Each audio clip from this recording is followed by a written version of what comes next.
Yeah, some guy called over here, a doctor. He's looking for a driver. You interested? I am not a medical doctor. I'm a musician. I'm about to embark on a concert tour in the Deep South. What other experience do you have? First of all, congratulations on a very moving film. It's absolutely incredible. Thanks. Once you heard the story, it immediately haunted you. So tell us what happened exactly. Well, you know, I ran into a friend of mine named Brian Hayes Curry, and he told me he was writing a screenplay based on a true story. And I said, what is it? He said, it's a black concert pianist named Don Shirley, who in 1962 was being sent on a tour of the Deep South of America by his record company, and he was afraid to go. So he hired a bouncer, the toughest bouncer in New York, to drive him. But that bouncer was an Italian-American guy who was racist himself. And yet, somehow, after being stuck in a car for 2 months, they became lifelong friends. And that's what got me. I said, really? They became friends. How'd that happen? Viggo is a very selective actor, and it's almost impossible to get him. Was it a challenge for you to have him on board? Yes, it was. I wanted Viggo Mortensen, and I knew he was hard to get. And in fact, when I mentioned his name, everybody said, "Don't bother. He doesn't do anything. He'll never do it." But I wrote him a letter, and I said, "Dear Viggo, this is." I didn't know Viggo, but I said, "This is a departure for me. It's something different. Please read the first 30 pages, and if you don't want to go on, don't. But I see you in this role." So he read the whole script, called me back 2 days later, and he liked the script a lot. He didn't know if he could do it, and I thought that was crazy. I said, "What are you talking about? You did Eastern Promises. This is nothing." And eventually convinced him to do it. I've never had fried chicken in my life. You people love the fried chicken. You have a very narrow assessment of me, Tony. Yeah, right? I'm good. Viggo, the director of this film, Peter, said it was almost impossible to having you on board. You are a very selective actor.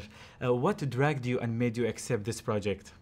Well, I'm a nervous actor, I guess, and I'm cautious because, you know, we are with Green Book. We're going to be talking about the movie for months after we made it. So it's it's a piece of your life, especially as you get older. You're like, okay, it's going to take me 3 months to prepare the character. It's going to take us 2 or 3 months to shoot it.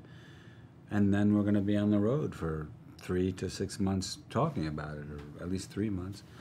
It's a long time in your life, so it better be something you really like. And at first it takes me a while to get comfortable. I knew this script was beautiful. It was a great story, a uniquely good script. What I wasn't sure of at first was if I was going to be the right guy for this part, you know. But then I eventually got comfortable, and I'm very happy that we did this together.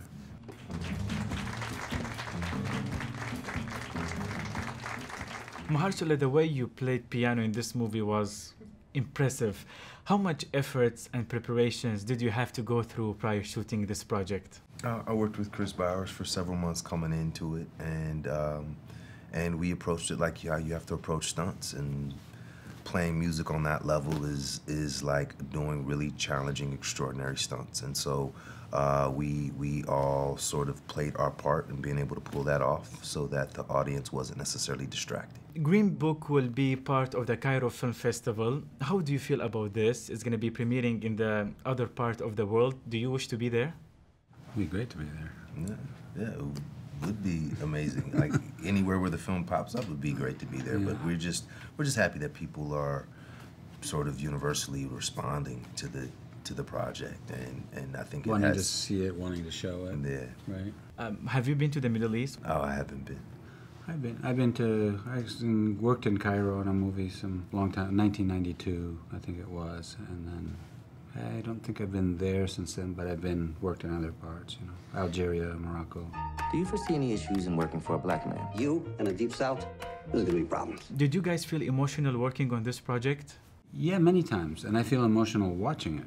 You know, I'm laughing, and sometimes I'm even though I've seen it a few times, and even though we're the guys that did all those takes, you know, I'm very moved by some of the things that happen, and the way the movie ends is beautiful, but there's many parts of it that are very, very moving.